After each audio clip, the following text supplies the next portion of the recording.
Hi guys, so welcome back to the J Chemistry and let's start the next problem of the day and last problem of the day number 8 का solution discuss करते हैं and problem of the day number 9 आपको बताऊंगा मैं. तो if you like this series, please hit the like button and do share it with your friends and yes, download the Unacademy learning app and use the code PTLive and do participate in the UCL and Unacademy Combat because free में अगर आपको scholarship मिल सकता है, अच्छे prices मिल सकते हैं तो क्यों ना पार्टिसिपेट करें हम, राइट? चलिए तो स्टार्ट करते हैं विद सॉल्यूशन डिस्कशन. तो प्रॉब्लम द डे नंबर 8 में मैंने आपको पहला तो पूछा था कि कुछ बॉन्ड है ना, कुछ बॉन्ड हमारे पास इलेक्ट्रोफिलिक होते हैं, sigma bonds. Normally sigma bond electrophilic नहीं होते. One second, just the camera little. या तो नॉर्मली जो सिग्मा बॉन्ड्स हैं दे आर नॉट इलेक्ट्रोफिलिक. जैसे कार्बन कार्बन बॉन्ड है, इलेक्ट्रोफिलिक नहीं है. तो भैया ब्रोमीन ब्रोमीन का सिंगल बॉन्ड जो है वो इलेक्ट्रोफिलिक क्यों है, उसके ऊपर न्यूक्लियोफाइल अटैक क्यों कर लेता है? इसका रीजन बहुत बहुत प्यारा है. ये मॉलिक्यूलर ऑर्बिटल थ्योरी में छिपा हुआ है. तो इन लेक्चर्स के थ्रू, इन प्रॉब्लम्स के थ्रू मैं आपको बेसिकली कॉन्सेप्ट सिखाना चाह रहा हूँ कि मॉलिक्यूलर ऑर्बिटल थ्योरी को अगर आप अप्लाई करना थोड़ा सा सीख जाएं ऑर्गेनिक केमिस्ट्री में, तो आपका ऑर्गेनिक केमिस्ट्री का जो अंडरस्टैंडिंग है बहुत शानदार हो जाती है और आपको बहुत मजा भी आता है उसके साथ. देखिए, some sigma bonds are electrophilic even though they have no dipole at all. Like bromine, single bond bromine है बेटा, कोई पोलैरिटी भी नहीं है इसमें, कोई इलेक्ट्रोनेगेटिविटी का डिफरेंस नहीं है. Same chlorine single bond chlorine ले लो, आयोडीन सिंगल बॉन्ड आयोडीन ले लो, बट इनके ऊपर न्यूक्लियोफाइल अटैक कर पाता है, राइट? क्यों? तो देखिए, bromine for example is strongly electrophilic because it has week bromine bromine bond. चलो वो तो समझ आ गया, वीक है, बट पॉजिटिव चार्ज कहाँ है ना? इलेक्ट्रोफिलिक कैरेक्टर क्यों आ गया वो भी हमें देखना है कि न्यूक्लियोफाइल क्यों अटैक कर पाता है. न्यूक्लियोफाइल तभी अटैक करता है जब कोई इलेक्ट्रोफिलिक सेंटर हो ना. अब देखो इसके पास क्या है, low energy sigma anti bonding orbital है. लो एनर्जी और सिग्मा एंटी बॉन्डिंग मतलब खाली है. तो वो खाली ऑर्बिटल जो न्यूक्लियोफाइल को चाहिए था वो यहां पर अवेलेबल है और लो एनर्जी है. और जनरली ऑब्वियस बात है, इलेक्ट्रॉन अगर किसी ऑर्बिटल में जाना चाहेंगे तो वो प्रेफर करेंगे कि वो लो एनर्जी होना चाहिए. तो जो इलेक्ट्रोफाइल का ल्यूमो है वो लोअर ही होना चाहिए एनर्जी में. तो यहां पर वो लो है. That is the key point कि क्यों ये इलेक्ट्रोफिलिक कैरेक्टर शो करता है ना. तो क्वेश्चन इज कि भैया ये सिग्मा एंटी बॉन्डिंग लो क्यों है, इसके पीछे क्या रीजन है? कार्बन कार्बन बॉन्ड में क्या होता है क्या नहीं होता, चलो इसको देखते हैं. तो यहां पर सबसे अच्छी बात समझने वाली जो आपको ध्यान देना है कि bromine is slightly electronegative but it is also large and it has to use 4s and 4p atomic orbitals for bonding and but these orbitals are large and diffuse, इसलिए overlap बहुत अच्छा नहीं होता. इसलिए जो आपका bonding और anti bonding है वो बहुत ऊपर नीचे नहीं जाते. मतलब बड़े बड़े ऑर्बिटल्स ओवरलैप करते हैं ना तो बहुत अच्छा ओवरलैप नहीं होता. तो इसलिए इसका जो बॉन्डिंग ऑर्बिटल भी बना, ठीक है, ये ब्रोमीन आया दूसरा ब्रोमीन आया ओवरलैप करके, तो बॉन्डिंग भी बहुत ज्यादा स्टेबलाइजेशन नहीं हुआ, थोड़ा सा नीचे गया, राइट? और जो एंटी बॉन्डिंग है वो थोड़ा सा ही ऊपर गया. तो स्टेबलाइजेशन एंड द डीस्टेबलाइजेशन बहुत ज्यादा नहीं मिले क्योंकि ओवरलैपिंग बहुत अच्छी क्वालिटी की नहीं हो पाई, बहुत अच्छे लेवल की नहीं हो पाई. तो इसलिए बॉन्डिंग भी थोड़ा सा नीचे गया, थोड़ा सा ही नीचे गया, इसीलिए बॉन्डिंग उतनी अच्छी नहीं थी तो बॉन्ड वीक रह गया. अगर ये काफी नीचे जाता बॉन्ड स्ट्रांग बनता, ठीक है, पर ये थोड़ा सा ही नीचे गया, दैट मीन बॉन्ड वीक रह गया. और एंटी बॉन्डिंग थोड़ा सा ही ऊपर गया. और ये वो लो एनर्जी ल्यूमो है जिसमें न्यूक्लियोफाइल अपने इलेक्ट्रॉन्स डोनेट कर पाएगा. तो इसीलिए क्योंकि इसका ज्यादा ऊपर नहीं गया एनर्जी में ये, इसलिए आसानी से इसमें इलेक्ट्रॉन भेजे जा सकते हैं. कार्बन सिंगल बॉन्ड कार्बन में ऐसा नहीं है. कार्बन के वैलेंस इलेक्ट्रॉन किस में होते हैं?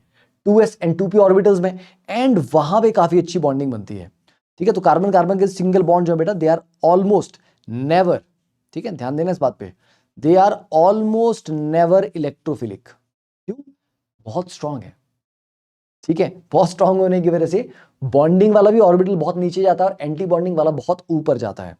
ये देखो, तो कार्बन कार्बन की बॉन्डिंग हुई तो ये कार्बन दूसरा कार्बन जब दोनों का बॉन्डिंग मॉलिक्यूलर ऑर्बिटल बना, देखो कितना नीचे गया, तो इतना ज्यादा गेन आया है. इसी की वजह से बॉन्ड बहुत स्ट्रांग है, जल्दी टूटने वाला नहीं है. और क्योंकि बॉन्डिंग का गेन इतना ज्यादा है तो वैसे एंटी बॉन्डिंग का गेन भी बहुत हाई होगा. एंटी बॉन्डिंग भी बहुत ऊपर है, तो इतना हाई एनर्जी वाला एंटी बॉन्डिंग ल्यूमो हमें नहीं चाहिए भैया. ठीक है, तो हम ल्यूमो वो चाहते हैं जो एनर्जी में थोड़ा सा लोअर हो. इतनी हाई एनर्जी वाला नहीं चाहिए। तो this is very difficult to put electrons into such a high energy LUMO, lowest unoccupied molecular orbital. That is why the nucleophiles will not prefer to attack carbon single bond carbon. ठीक है, पहला question समझ आ गया। चलिए next question देखते हैं। ये IIT का एडवांस का JEE 2021 का क्वेश्चन था ये। ठीक है, तो JEE advance 2021 and yes I think एक स्लाइड है ना, बड़ी इंपॉर्टेंट चीज में मिस कर गया था क्वेश्चन में मेंशन करना, ये वाला पार्ट कि इस डी ग्लूकोज को जो आप HNO3 से ट्रीट करते हैं तब जो प्रोडक्ट बनता है उसका स्पेसिफिक रोटेशन आपको दिया गया 52.7। ठीक है, तो चलो यहां पर क्वेश्चन भी आप देख लो कि ये आपका डी ग्लूकोज है, इसको आपने HNO3 के साथ ऑक्सीडाइज किया तो इसका जो प्रोडक्ट बन रहा है उसका स्पेसिफिक रोटेशन 52.7 आ रहा है। तो हमें क्या करना है, हमें बताना है कि भैया इनमें से चार ऑप्शन में से किसका अल्फा -52.7 है। सीधी सी बात है, जो आपका प्रोडक्ट बनेगा ना P, आपको उसका एनेंशियोमर निकालना है।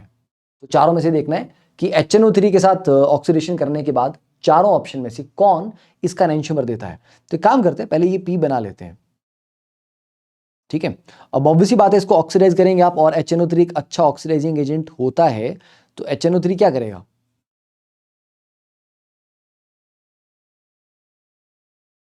HNO3 इन दोनों ग्रुप को CHO और CH2OH को पूरी तरह ऑक्सीडाइज करके COOH में कार्बोक्सिल में कन्वर्ट कर देगा। अब इसका बेनिफिट क्या हुआ क्वेश्चन पॉइंट ऑफ व्यू से, एग्जामिनर के लिए क्यों एक अच्छा क्वेश्चन हुआ, देखिए COH सेम होने से क्या होता है, आपको पता है कि फिशर प्रोजेक्शन को फ्लिप करना अलाउड नहीं होता, ऐसे है इसको आप ऐसे नहीं कर सकते, बट इसको सेम प्लेन में रोटेट किया जा सकता है, तो इसको मैं इस तरह से रोटेट कर सकता हूं।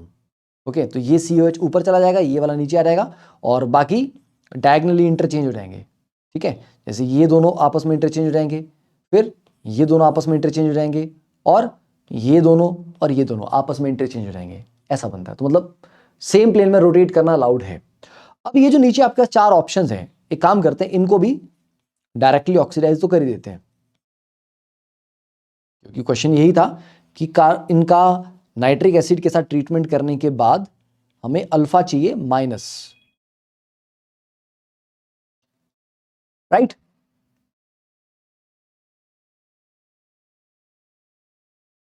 तो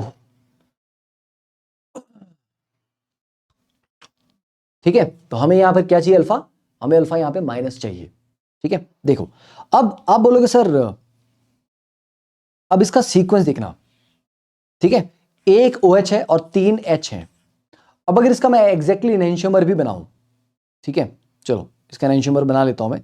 इसका अगर एंगल आपका +52.7 है, एंड लेट्स डुप्लीकेट इट, ये आ गया हमारे पास, एंड इसकी मिरर इमेज करनी पड़ेगी, तो पर पलटा मारने पे नहीं, ठीक है, खुद ही इसको खुद ही चेंज कर लेते हैं। चलो तो इसको कन्वर्ट कर लेते हैं सारा। OH के सामने OH आ जाएगा, यहाँ पे H आ जाएगा, यहाँ पे OH आ जाएगा, यहाँ पे OH आ जाएगा। तो दिस इज द प्रोडक्ट जो हमें चाहिए, ये हमें चाहिए। ठीक है, इन चारों ऑप्शन में से अब देखो इसको मैच करवाना है, तो बेटा 3 OH एक साइड है और एक सिर्फ H है। अगर आप ए ऑप्शन में देखें तो 2 OH हैं और 2 H हैं। ये तो कैसे भी कर लो, रोटेट कर लो, कुछ भी कर लो, ये अरेंजमेंट तो बदलेगा नहीं, 2 OH और 2 H रहेंगे ही रहेंगे। तो फर्स्ट ऑप्शन तो बिल्कुल ही आउट हो गई। दूसरी वाली में क्या है, यस 3 OH एक तरफ है और H है। और बात आती है अब सीक्वेंस की, यहां पर क्या है, क्या ये एग्जैक्टली मैच कर रहा है। आप बोलोगे सर नहीं, ऊपर OH है फिर H है, और ऊपर यहाँ पर 2 OH है। एक काम करें, रोटेट करें इसको, यस रोटेशन लाउड है ना इस तरह से। ठीक है, तो बी को आप रोटेट कर दो इन द प्लेन। ठीक है, तो let's rotate 180 degree in the plane of the paper. बेटा प्लेन में ही, अपने ही प्लेन में अगर इसको आप रोटेट कर देंगे तो ये भाई साहब कैसे बन जाएंगे, लेट्स सी, ये आपके पास था, तो COH तो नीचे का ऊपर जाएगा, वो तो सेम रहेगा, बाकी ये दो ग्रुप आपस में इंटरचेंज होते हैं। ठीक है, तो यहाँ पे H कर देते हैं, यहाँ पे OH कर देते हैं। ओके, वैसे ही ये दो ग्रुप भी, ये H और OH, यहाँ पे H आ जाएगा, वहाँ पे OH आ जाएगा, और ये दो आपस में इंटरचेंज होंगे भी तो सेम ही रहेंगे। ये आपके पास फाइनल प्रोडक्ट बन गया। क्या ये आपका मैच कर रहा है? देखो OH H OH OH OH H OH OH, ठीक है, राइट साइड में नहीं आ रहा, ठीक है। उसमें कहां था? उसमें लेफ्ट साइड पे था। ये मैच करवा लो चाहे, इसको कॉपी करके यहां पे रख के देख लेते हैं, ठीक है। क्या ये दोनों सेम है? COH तो चलो मैच कर गया, बाकी का अगर आप देखो तो बाकी का मैच नहीं कर रहा, ठीक है। H के सामने H आ रहा है, OH के सामने ये आ रहा है, ये आ रहा है, ये आ रहा है, ठीक है। They are exactly mirror image. हमें जो चाहिए तो उसका मिरर इमेज आ रहा है, तो B is not the answer, ठीक है। तो बेटा B आंसर नहीं है, ठीक है। B आपको जो चाहिए था एक्चुअली उसका मिरर इमेज बन गया, ओके। चलो तो B आउट हो गया, है ना, B तो नहीं चाहिए। चलिए, तो this option is also cancelled. C की अगर हम बात करें, अब C में देखो, इसको रोटेट करके देखते हैं। Let's also rotate this one.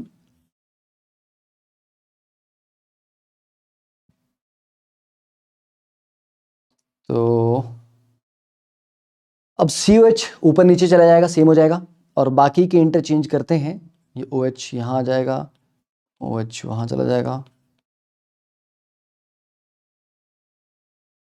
और बाकी तो सेम है, ये आपस इंटरचेंज करके सेम ही रहेंगे। अब देखो, क्या ये दोनों मैच कर रहे हैं? HHOHH, इसमें एक सेकेंड, अरे यार इसको रोटेट क्यों किया? मैं भी मतलब क्या ही कर रहा हूं मैं, ये तो डायरेक्टली मैच कर रहा है ना। मैं भी यहाँ पे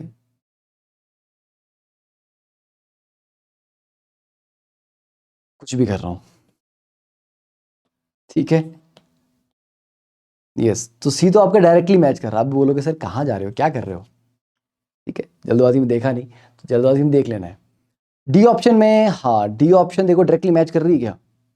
OH H OH OH नहीं, तो डी को रोटेट कर लो, ठीक है।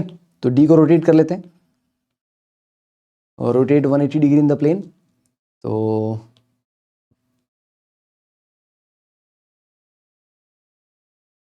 देखो टूल्स का बड़ा फायदा हो जाता है। CH मैच कर जाएगा HOH,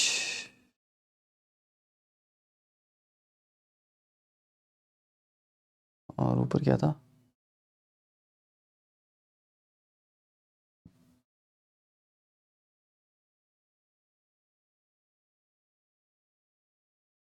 ठीक है, क्या ये मैच कर रहा है? ये दोनों आपस में, यस एग्जैक्टली मैच कर रहा है, बिल्कुल मैच कर रहा है। तो मतलब 180 डिग्री रोटेट करने पे ये मैच कर गया, तो answer is C and D, ठीक है।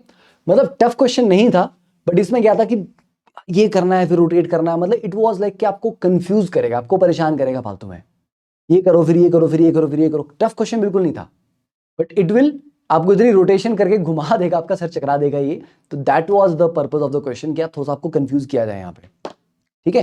तो आई थिंक आपको समझ आया, मजा आया तो समझ आया, अगर तो बहुत अच्छी बात है, मजा आया तो भी बहुत अच्छी बात है। तो do like the session, share करो उसको अच्छे से। और अरे problem of the day number 9, ठीक है, आज मैं कुछ ज़्यादा भूल रहा हूँ मैं। चलो ये आपका problem of the day number 9 है, ये भी यस JEE एडवांस 2021 का क्वेश्चन है ये, क्योंकि कुछ बच्चे चाह रहे थे कि JEE एडवांस 2021 के क्वेश्चंस को अच्छे से एक्सप्लेन करके डिस्कस किया जाए, तो आई थॉट कि चलो इनको यही कर लेते हैं, problem of the day series में ही धीरे धीरे कर करके लेते हैं, ताकि एट अ टाइम एक ही क्वेश्चन को आप सीखो। पूरा पेपर सॉल्व करने के चक्कर में क्या होता है ना कि टू मच ऑफ लोड हो जाता है ना, मोटिवेशन रहती है कि यार पूरा पेपर कौन करेगा। तो डेली थोड़ा थोड़ा करके, कभी JEE एडवांस 2021 के कर दिए, कोई पीछे कर दिए, कभी IIT जैम का क्वेश्चन करवा दिया, राइट। तो for the following reaction scheme percentage yield दी गई है साथ में। जब ये रिएक्शन हुआ P से Q, तो ये 75% यील्ड आई इसकी।